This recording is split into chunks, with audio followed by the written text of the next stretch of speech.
A volatile week saw the Nifty and the Sensex snap its 3-week gaining streak, and by the end of the week we realized that the week started off very well at that 18,400 mark but gave up a lot of its gains through the course of the week. So clearly some resistance was faced at higher levels. Now on this week's episode of Editor's Roundtable, we're going to be speaking to a very special guest on the markets. We'll also take stock of the Sebi's consultation paper on the expense ratio norms for mutual funds. We put the spotlight on the growth of India's QSR space, and we'll also tell you why NSE has outperformed its global and domestic peers. I'm Sonia Shenoy, and with me are editors Nimesh, Prashant, Mangalam. Guys, this week was a bit of a downer, right? I mean, we started off well and all promised to hit lifetime highs, but then through the course of the week, it just kind of fizzled out. We hit lifetime highs, right? Yeah. We did 10 paisa of lifetime highs on the bank Nifty, and then the market did nothing.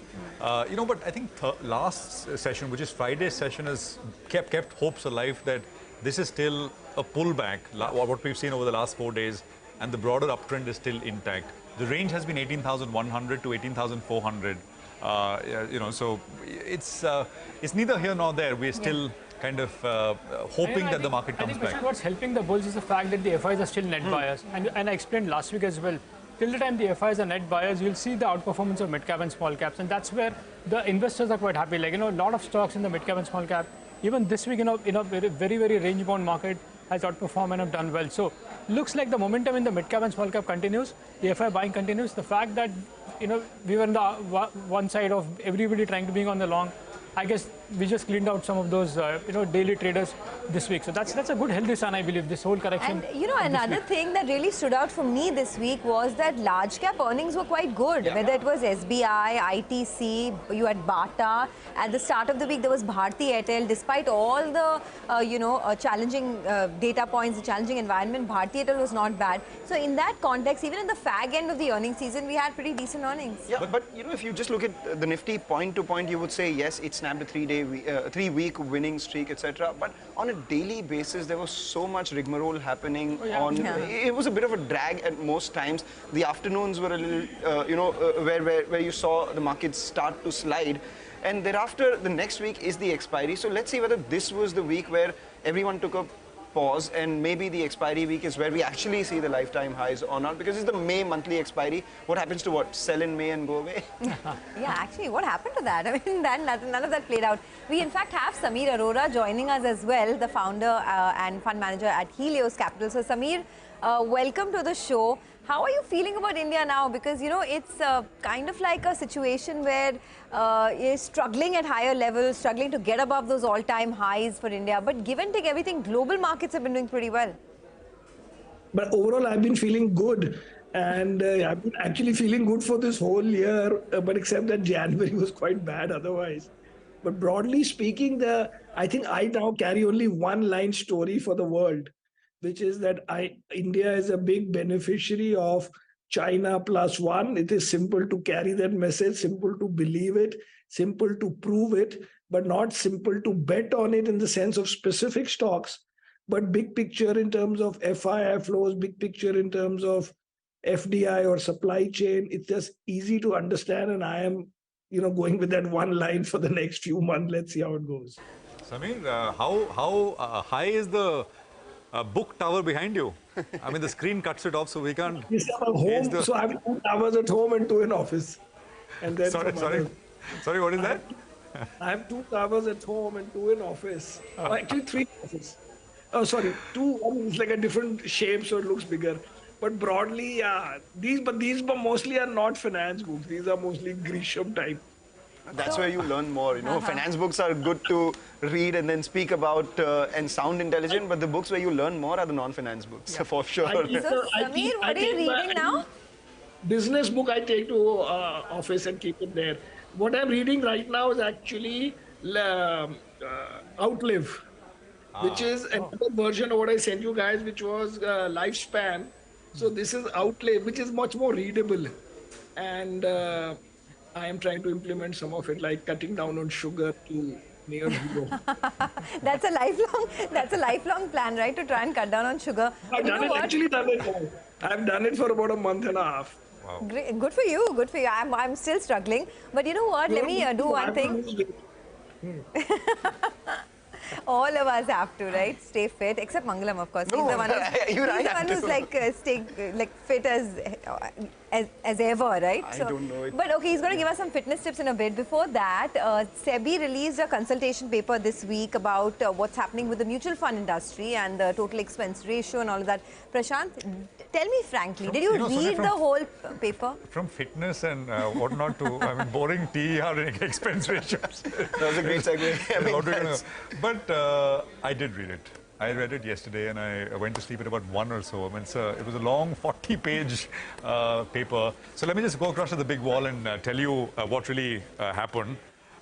So Sebi is basically asking mutual funds to cut costs for investors, really. So this is basically what they're saying. This is the crux of what they're saying. And let me explain how Sebi plans to implement this. The consultation paper came out yesterday evening.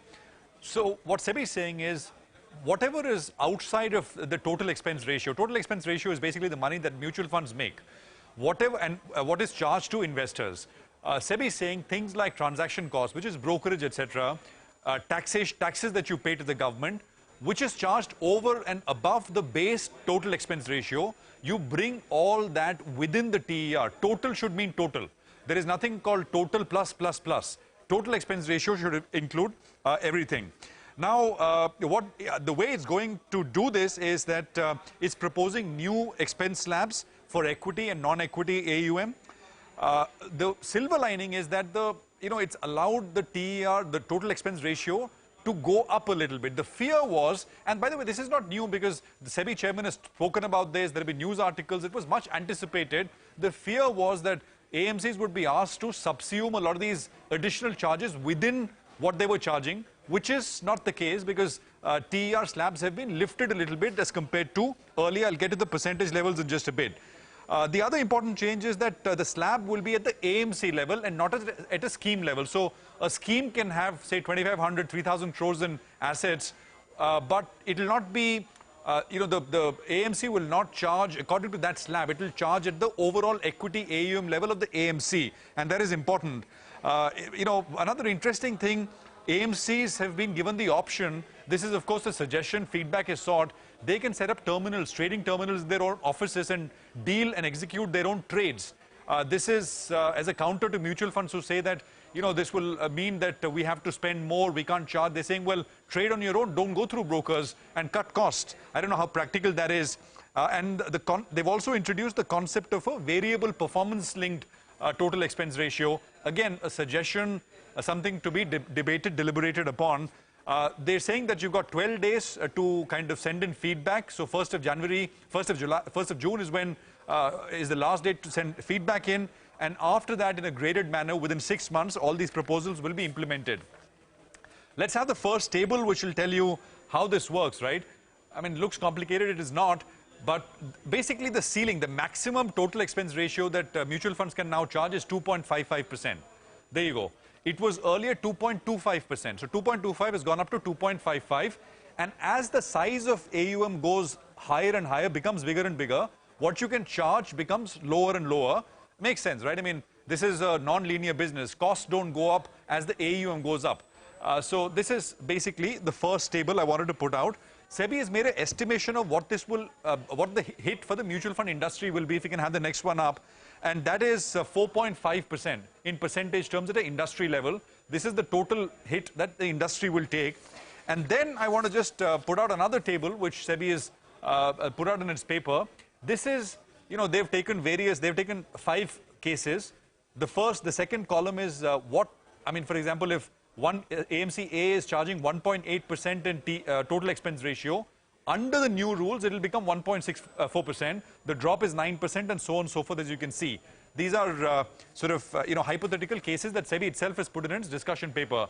Now, these are also listed companies, right? AMCs themselves. And CLSA is estimating that assuming no pass-through for companies like HDFC AMC and Nippon AMC, this will be the impact. If you assume some pass-through, which is mutual funds will ask brokers to share some of the burden, distributors to share some of the burden, the impact will be lesser, but there will be impact nevertheless. Let me actually throw it across to Samir, who's with us.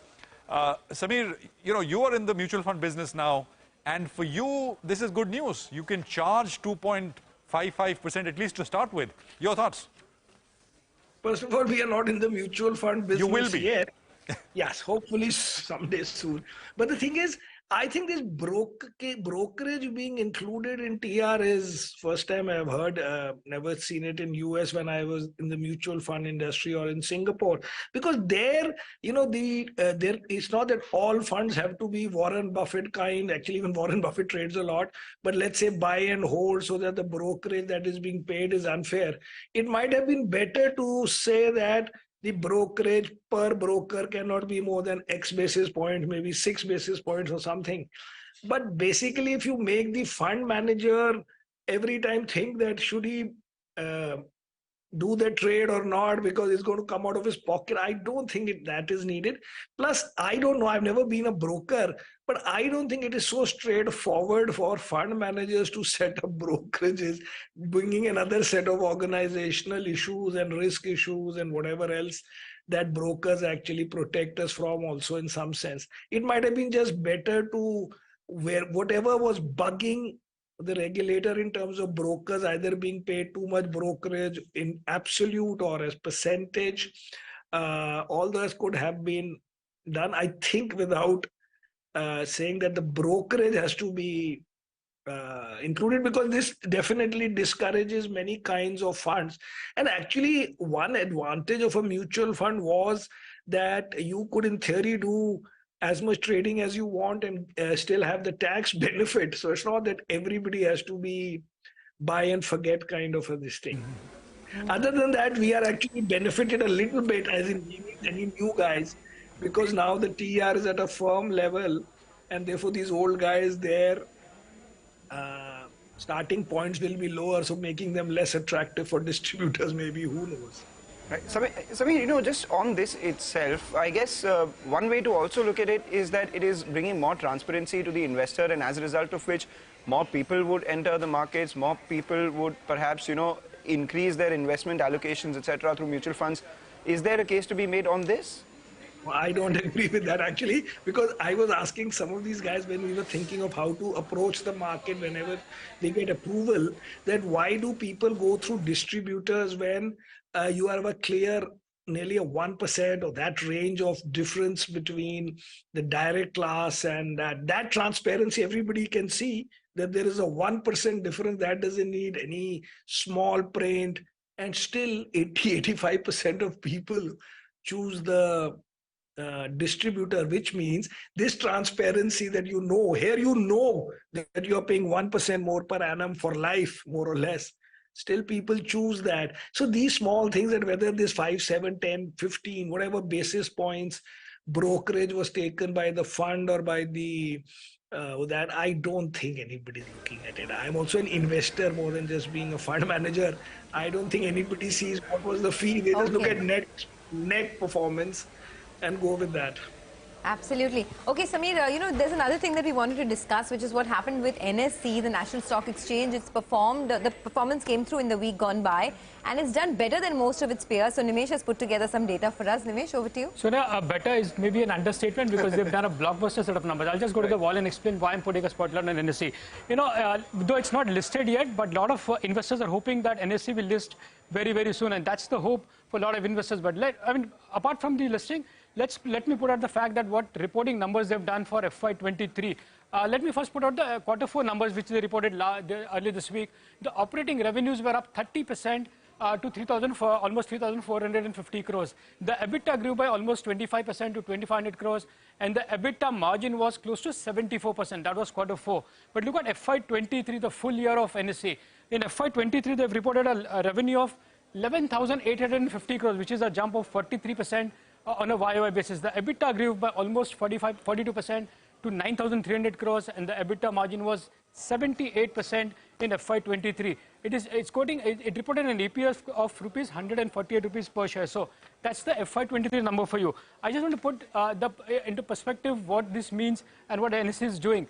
It's the only major exchange in the world which has reported a growth of 35% both in revenue and in profit for the last 5 years.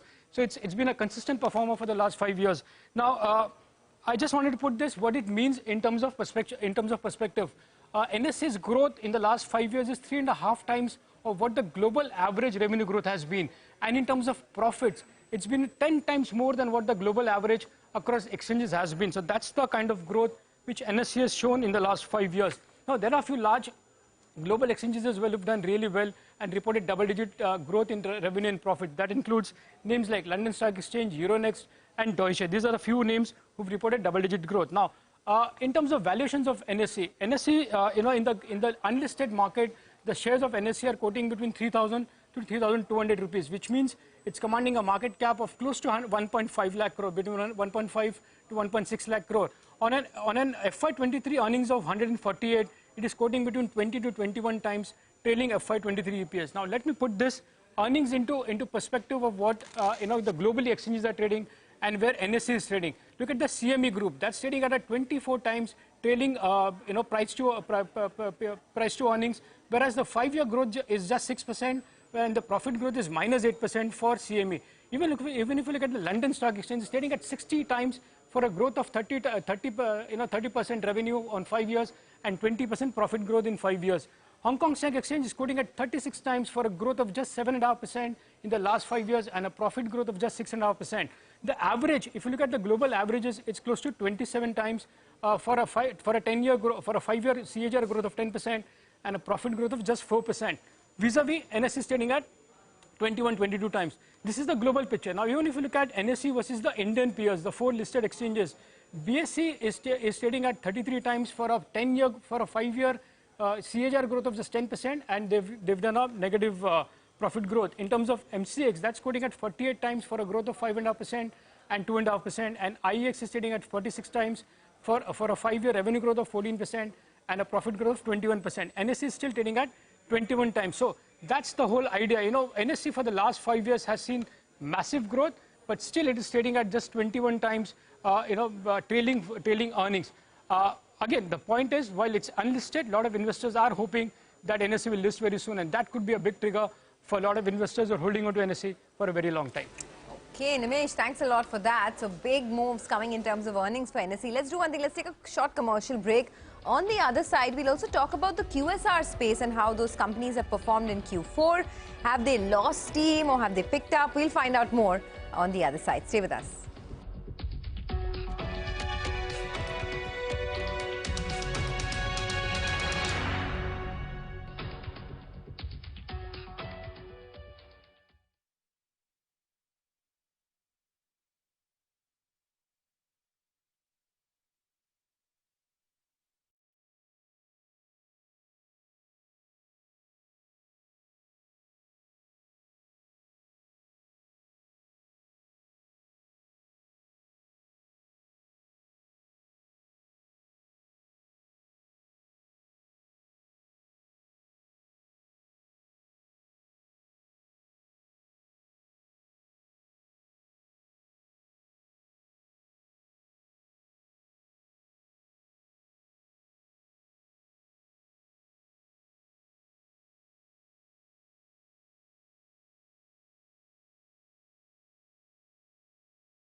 Welcome back. You're watching us here on Editor's Roundtable. Sonia just said that I should be sharing some fitness tips, and that's exactly what I'm doing. I'm talking about some of the most tasty food that all the QSRs, serve, and at the same time, they reported their numbers as well. I was looking at the trends. Well, if you just take a look at all the QSR companies, Jubilant Food, Devyani, Sapphire Foods, their numbers in this quarter, all of them have been in line with their 3-year CAGR, slightly below that or largely in line. Devyani around 28% versus a 3-year compounded growth of 32%, 28% for restaurant brands as against a 3-year compounding of 26.5%. But that's on the top line. Let's look at the internals out there. If you just take a look at the margins, there's been compression for most of the companies. Jubilant Foodworks seen a margin compression of 610 basis points, Devyani and Sapphire Foods, all of them lower. The only couple of companies which saw margin expansion were restaurant brands, and in that a higher margin expansion in their India business, which is Burger King, and Westlife Food, which is McDonald's. So that made me curious, and I looked at the same store or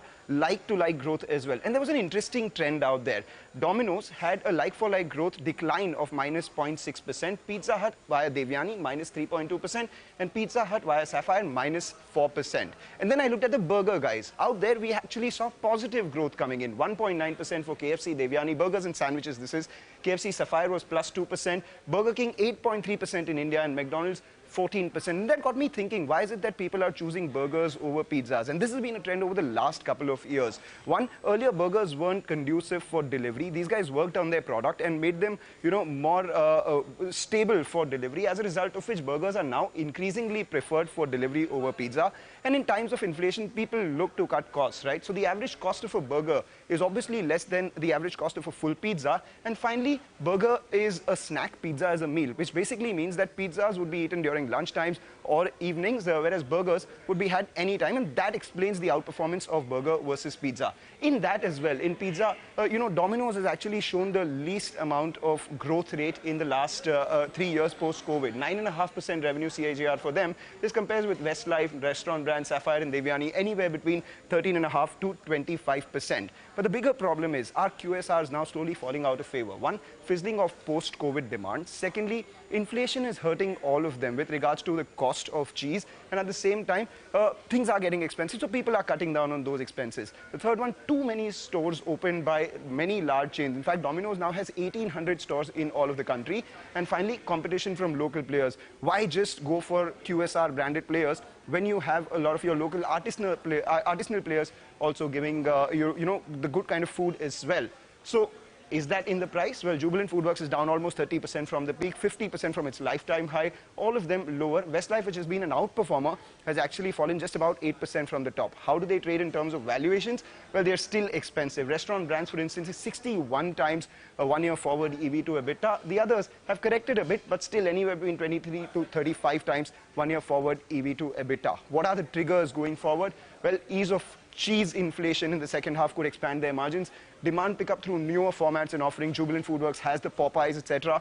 And finally, company-specific PE developments. Both restaurant brands, Asia and Sapphire Foods, have PE owners. So will they look to cash out or will they look to sell or not is the big question. So that's all about the QSR space in the last 1 week, or a little more than that as well.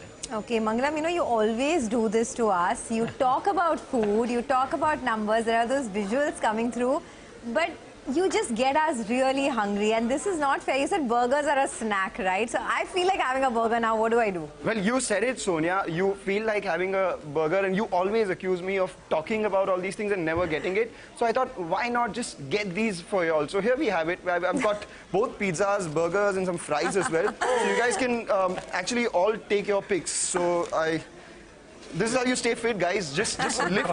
This is a balanced diet. You have a pizza and a burger in every hand. Oh, God. There you go. Are you sure that... Do you think I'm going to have it? No. You can have the fries. Oh, oopsie. Samir, I'm sorry we can't teleport this to you, but I hope you don't mind. No, thank you for buying Westlife products. I've been a shareholder since 2015. One of my longer held stocks in this new round.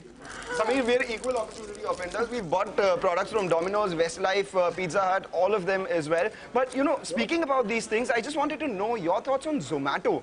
ONDC, Zomato, you liked that space when the stock corrected. Now, what are your thoughts? First of all, this ONDC, I hope you have been keeping up that this week or whatever the last weekend, orders fell because the subsidy is been reduced, or basically it was a 1 week, one set of influencers pushing of the thing. The point is very simple, big picture. What exactly does the new system, which is basically unbundled, do better than what Zomato is doing? And Zomato is still not making money. The point is that if some other model comes, food has to be made, it has to be delivered, and then you have to do some customer service and all that. If the first fellow is not making money and is barely breaking even, which part of this will you do more efficiently?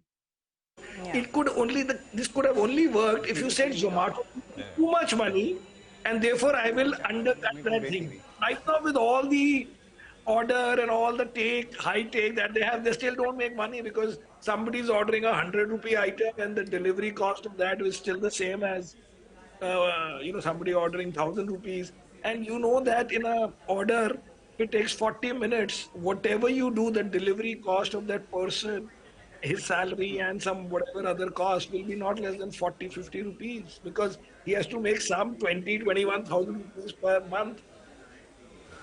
Samir, by the way, pizza or burger? What's the choice? Burger. I only own the burger company right now. No, not own. What do you prefer having? I prefer what is in my portfolio. Okay, here I'm having the burger for you, Samir. Pizza. But thank you so much for joining us. Really appreciate your thoughts, and thanks for being with us on Editors Roundtable. And hope to, of course, speak to you again very soon. Guys, we are distracted. So Mangalam and me have already started eating. So I guess it's a wrap on this edition of Editors Roundtable. Thank you so much for watching.